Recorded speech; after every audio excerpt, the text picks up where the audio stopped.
Hello friends, recent union budget 24-25 के बाद share market के रेड सिग्नल्स, लोगों के मुरझाए हुए चेहरे और व्हाट्सएप और सोशल मीडिया पे फैलती हुई न्यूज़ हर कोई ये चीज़ इंडिकेट कर रही है कि this budget is a big failure.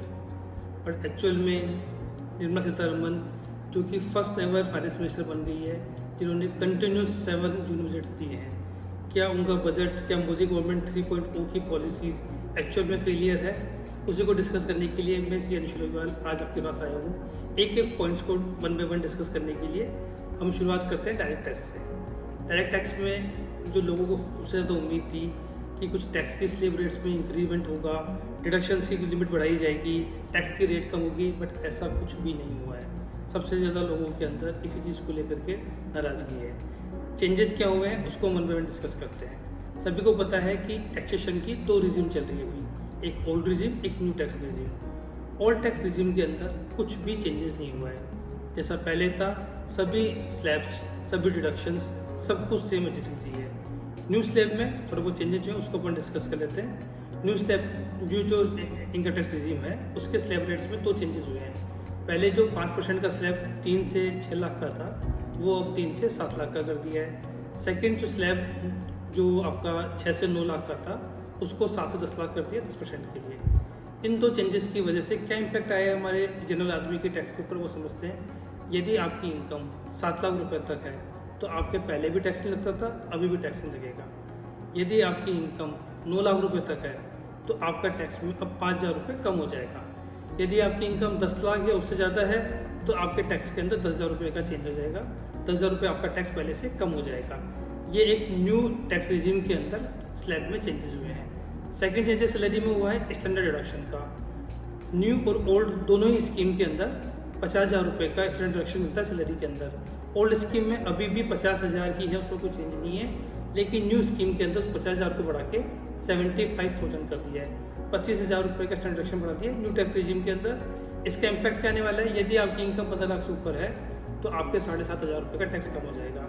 It means यदि आपकी इनकम 15,000 रुपये है तो पहले आपकी जो टैक्स लगता था उससे अब 17,500 रुपये का टैक्स कम लगेगा सैलरी इनकम के ऊपर। इसमें बस यही चेंजेस है। दूसरा चेंज इसमें एनपीएस के अंदर नॉन गवर्नमेंट एम्प्लॉयज़ यानी प्राइवेट सेक्टर के एम्प्लॉयज़ को पहले सैलरी का 10% तक एनपीएस में जमा करने का बेनिफिट मिलता था, उसको 10% से बढ़ा के 14% कर दिया गया है। एम्प्लॉयर को भी उसका एडिशनल एक्सपेंस मिलेगा और एम्प्लॉय को भी 4% बड़े अमाउंट की एडिशनल रिडक्शन ले सकता है। ये हुआ बात सैलरी की। बात करते हैं हाउस प्रॉपर्टी के अंदर। हाउस प्रॉपर्टी में ऐसा कुछ चेंज नहीं है, बट एक क्लैरिफिकेशन आया है कि अब कोई भी रेजिडेंशियल हाउस प्रॉपर्टी से रेंटल इनकम हो तो उसको अंडर हाउस प्रॉपर्टी हेड ही दिखाना पड़ेगा। उसको इनकम अंडर बिजनेस से प्रोफेशन नहीं दिखा सकते। पहले इस पर बहुत सारे लिटिगेशन हुए थे कि उस इनकम को business under profession, under income from business and profession दिखाना है, बट इसको क्लैरिफाई कर दिया गया है कि income from residential house property, commercial की बात नहीं हो रही है, शॉप्स की बात नहीं हो रही है, इंडस्ट्रियल की बात नहीं हो रही है, सिर्फ income from residential house property को income from house property head में ही दिखाना पड़ेगा, उसको बिजनेस प्रोफेशन में नहीं दिखा सकते हैं। अब आता है सबसे मोस्ट इंपॉर्टेंट, जिसकी सबसे ज़्यादा चर्चा है, जिसमें सबसे ज़्यादा चेंजेस भी है, that is capital gain. Capital gain के अंदर आपका स्लैब रेट में भी, टैक्स रेट में भी चेंज हुआ है, होल्डिंग पीरियड्स में भी चेंज हुआ है, और कहीं ना कहीं उसके अंदर इंडेक्सेशन का जो सबसे बड़ा बेनिफिट था उसको हटा दिया है। वन बाय वन हम डिस्कस करते हैं क्या क्या चेंजेस है। सबसे पहले बात करते हैं इक्विटी शेयर्स और इक्विटी बेस्ड म्यूचुअल फंड्स की।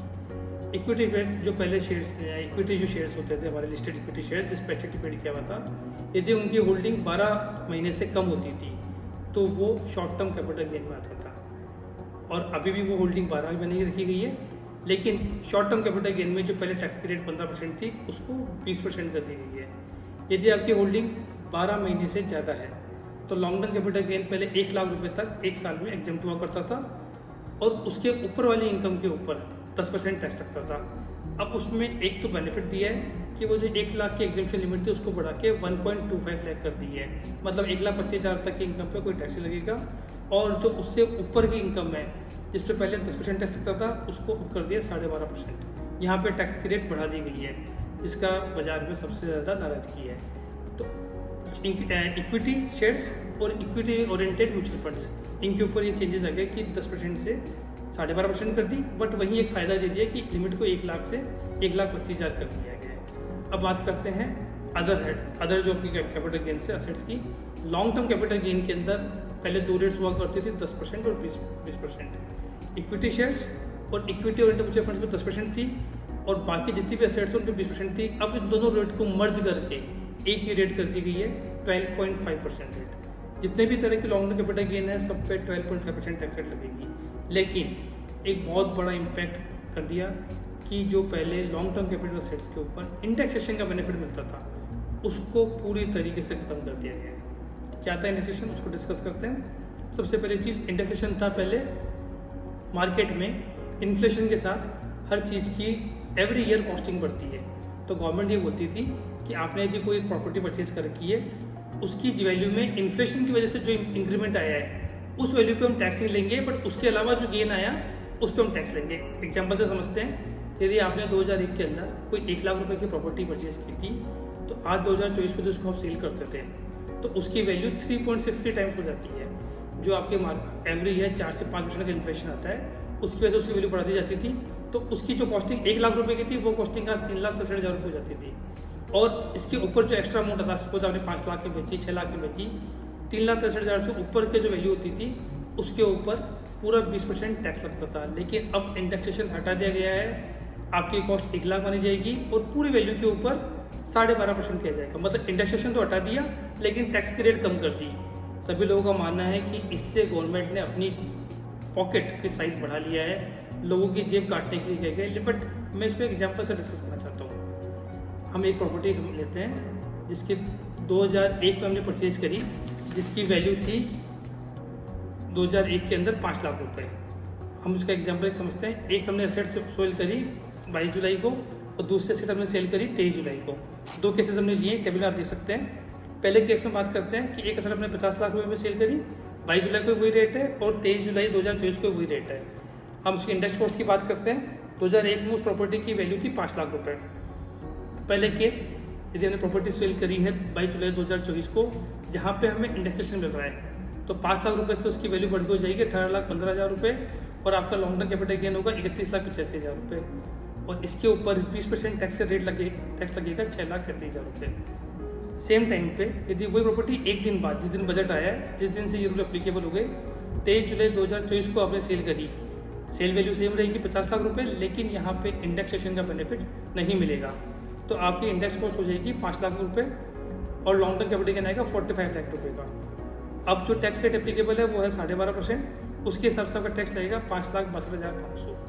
यानी कि टैक्स जो हमारा पहले लग रहा था उससे टैक्स कम लग रहा है।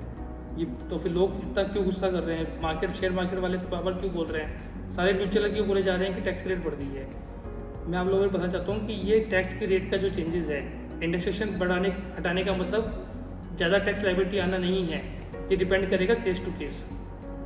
हम एक दूसरा केस लेते हैं। सेम प्रॉपर्टी 5 लाख रुपए की हमने परचेज की थी 2001-2002 के अंदर, बट उसका सेल कंसिडरेशन है 25 लाख रुपए। वही प्रॉपर्टी यदि हमने 22 जुलाई को सेल करी तो 25 लाख रुपए सेल कंसिडरेशन हो गया, इंडेक्स कॉस्ट हो गई उसके 18,15,000 रुपये, लॉन्ग टर्म कैपिटल गेन आएगा 6,85,000 रुपये और उस पर टैक्स लगेगा 20%, टैक्स लायबिलिटी होगी 1,37,000 रुपये।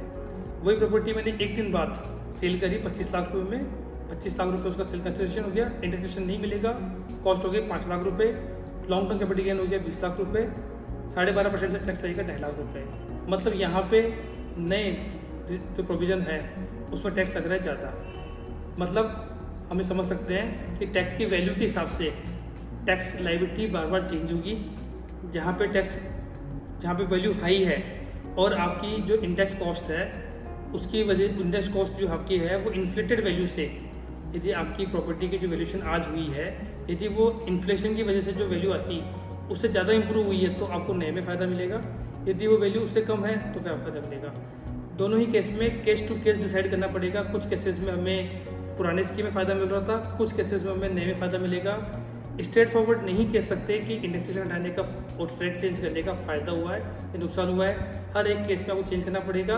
इन शॉर्ट बात करूँ तो मैं हाई वैल्यू ट्रांजेक्शंस, जहाँ पे प्रॉपर्टी की वैल्यू बहुत हाई है, वहाँ पे मुझे लग रहा है कि जो नया प्रपोजल आया है उसमें टैक्स कम लगेगा। जहाँ वैल्यू कम है, बहुत छोटी वैल्यू की बात करूँ मैं, जहाँ पे डीएलसी वैल्यू पे अपने रजिस्ट्री हो जाती है, सेल ट्रांजेक्शन हो जाते हैं, 3 लाख रुपए की हमने प्रॉपर्टी परचेज की थी 2011-12 के अंदर, उसकी वैल्यू बढ़ के इंडेक्स कॉस्ट हो जाती है आज 6 लाख रुपए। यदि उसी की मैं डीएलसी पे सेल करता हूँ तो वो अप्रॉक्स 6 लाख में होती थी। ऐसे सेल ट्रांजेक्शन्स इंडेक्सेशन की वजह से एग्जाम कैटेगरी में आते थे और उस पर 0 टैक्स लग जाता था, लेकिन अब वो छोटे छोटे ट्रांजेक्शन्स भी टैक्स के एम्पिटी में आ जाएंगे। सबसे ज़्यादा जो टैक्स का इम्पैक्ट आएगा वो उन छोटे ट्रांजेक्शन्स पे आएगा जहाँ पे पहले इंडेक्सेशन की वजह से वो एग्जाम कैटेगरी में चले जाते थे, बट अब उसमें नहीं आएगा। हाँ, री इन्वेस्टमेंट का बेनिफिट पहले भी था, आज भी कंटिन्यू है, इससे उसका कोई इम्पैक्ट नहीं आ रहा, सिर्फ फ़र्क है इंडेक्सेशन हटा देंगे। अब बात करते हैं अनलिस्टेड बॉन्ड एंड डिबेंचर्स की। उनके अंदर उनको डिसाइड किया कि पहले उनके ऊपर इंडेक्सेशन भी मिलता था और उनको शॉर्ट टर्म लॉन्ग टर्म में डिवाइड किया गया था। अभी डिसाइड कर दिया गया अनलिस्टेड बॉन्ड एंड डिबेंचर्स पे शॉर्ट टर्म कैपिटल गेन ही माना जाएगा, चाहे उनका होल्डिंग पीरियड कितना भी रहे। तो इस तरीके से लॉन्ग टर्म कैपिटल गेन में चेंज हैं। अब सबसे बड़ा एक चेंजेस जो कि मेरे हिसाब से भी थोड़ा सा अनथॉटफुल है, that is buyback of securities. पहले क्या था, अब क्या चेंजेस है वो बताता हूँ। बाईबैक ऑफ सिक्योरिटीज़ में इस बजट से पहले तक यदि कोई कंपनी अपने शेयर्स को बाईबैक करती है तो उस कंपनी को उसके ऊपर 20% टैक्स देना होता था और शेयर होल्डर के हाथ में जो इनकम आती थी दैट वाज फुली एग्जेम्प्टेड। अब ये रूल को बिल्कुल रिवर्स कर दिया गया है। बाईबैक के अंदर कंपनी को टैक्स नहीं देना है और टैक्स शेयर होल्डर को देना है। अब जनरल बात समझे तो बोले सर क्या फ़र्क पड़ रहा है, पहले शेयर होल्डर दे रहा था, अब कंपनी दे रही है, मोटा मोटा बात तो वही है।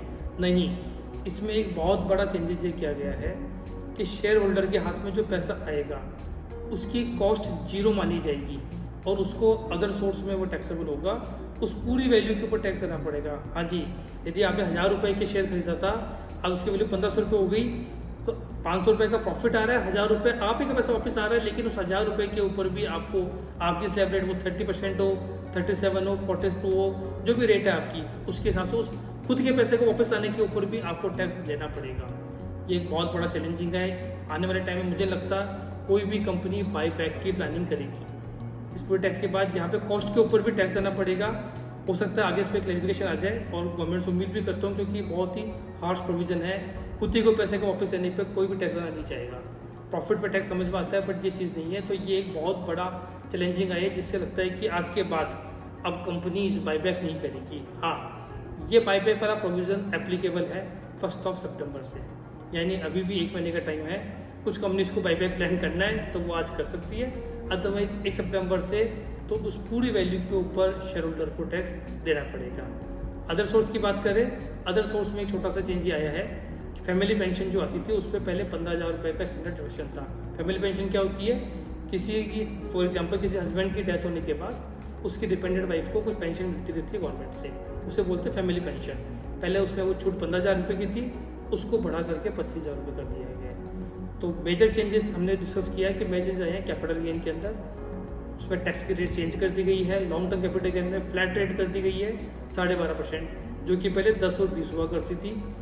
और short term capital gain listed securities, equity securities के ऊपर जो पहले 15% था उसको बढ़ा करके 20% कर दिया गया है। एक और चेंजेस गवर्नमेंट को भी नज़र आ रहा है कि हर आदमी आजकल शेयर मार्केट में काम कर रहा है, तो गवर्नमेंट का major revenue focus share market ही हो गया है। गवर्नमेंट ने हर ट्रांजेक्शन पे जो एसटीटी लगता था, चाहे वो डिलीवरी बेस्ड हो या एफएनडी हो, उस पर एसटीटी की रेट बढ़ा दी गई है। उससे अब आपकी पर ट्रांजेक्शन कॉस्ट बढ़ जाएगी। इस तरीके से गवर्नमेंट ने छोटे छोटे चेंज किए हैं। इसके अलावा कुछ चेंजेस और भी आए हैं। एक चेंजेस आया है टीडीएस के अंदर, जहाँ पे टैक्स के रेट्स भी चेंज करिए, कुछ स्लैब भी चेंज करे हैं, नए सेक्शन भी हैं, जिसको हम अगले वीडियो में डिस्कस करेंगे। और एक बहुत ही अच्छा वेलकम स्टेप आया है, डेट इज़ विवाद से विश्वास स्कीम। पहले 2020 में भी आई थी विवाद से विश्वास स्कीम 2020, अब एक नई स्कीम लॉन्च करी है विवाद से विवाद स्कीम 2024। उसके लिए हम एक सेपरेट वीडियो लेके आएंगे। आप इसके लिए इतना ही। हमारे रेगुलर अपडेट्स के लिए प्लीज़ हमारी वीडियो को सब्सक्राइब करें।